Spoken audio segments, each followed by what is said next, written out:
Hello everyone and welcome to another episode of 5 Games 5 Minutes from www.acornelectron.co.uk. Frenzy is one of the earliest Acorn Electron games and was extremely highly acclaimed in its day.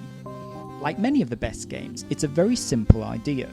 You're challenged to box in a bouncing succession of pixels called a lepton. The lepton flies around an empty area and you need to draw boxes within that same area, dividing the area in two if you wish. The smallest area you create is filled in, and if the lepton is inside of it, it will be killed. So you're trying to get the lepton into a position where you can draw around it.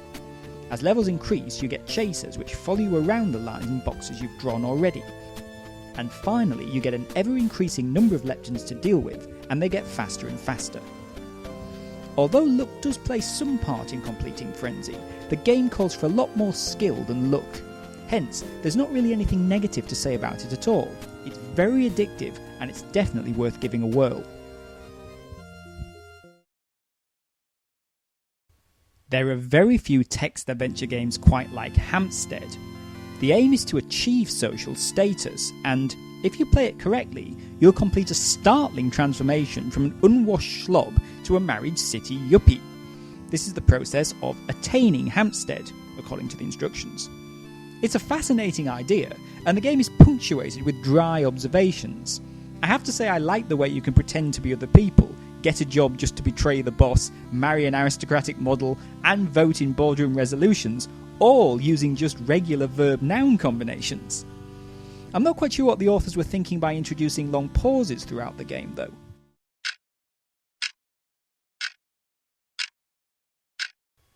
There are loads of these. Hampstead is also a game that isn't particularly intuitive. When you meet your would-be wife, for example, I suspect most players will attempt to talk to her rather than type, take Pippa. A teensy bit forward, what? Still, it's different, and that's to be applauded. Trainiac is a very simple, basic game from the pages of Personal Computer News. In it, you're set the task of bridging gaps in the Tombstone to Carson City Railroad. You control a bridge, which you can move around the playing area. You lay sections of bridge by pressing space. Despite the limitations of a game like this being in basic, the game is paced well. On level 1 at least, you have ample time to manoeuvre the bridge into position. As you might have guessed, as levels increase, the train gets faster. A real problem with the game is that once you get past level 2, it becomes extremely difficult to get your bridge to the first gap before the train reaches it. Part of this problem is that the bridge always starts centre screen rather than at the top, as you would expect. There's not a lot to Trainiac, and some bonuses or variety would be welcome. However, I do actually quite like it anyway, and if anyone feels like remaking it, I'd imagine it would work very well as an application for mobile phones.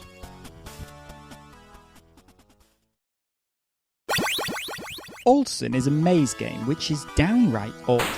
It was published by A&B Computing without any instructions. It's a maze game.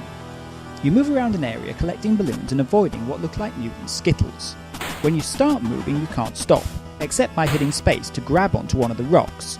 You can also move rocks once you're holding them. The objective seems to be to avoid the skittles whilst collecting the balloons. On completing a level, you get the message, "What is this?" and some stars start to draw you a picture. The further you get, the more stars appear. However, I'm baffled as to what this bit of the game's all about. Everything looks nice and it's very smooth scrolling. However, the game isn't really polished. As levels increase, you are incarnated in positions where it's impossible to escape from the skittles. When this happens once, you might as well just start all over again. Depressing. Why the level information is in Dutch is also anyone's guess. Like I said, Olsen is downright odd. Time for a game that was surrounded by silliness. In point of fact, it's difficult to review Whoopsie without lapsing into juvenile humour. I'll try my best though. In Whoopsie, you play a baby with piles who must literally expel excretia all over a nursery. Your mum is on hand to clean up, but at the same time, she has to be avoided because if she catches you, your dirty process comes to a sudden end. While she's busy cleaning up your mess, you can collect your toys. If you collect all the toys before completely emptying your bowels, then you proceed to the next level. I'm sure Sigmund Freud would be in his element analysing the so-called joys of this, and I have no idea if this game sold well at all. However, its release did herald a lot more silliness. High Street simply refused to stock the game, not, they said, because of this subject matter, but because, quote, its sound effects were too rude, unquote. Ahem, do you mean this sound effect? Actually, all this so-called controversy overshadowed the game itself, which isn't too bad. It's reasonably fast, playable and fun. Go on, download it, you know you want to.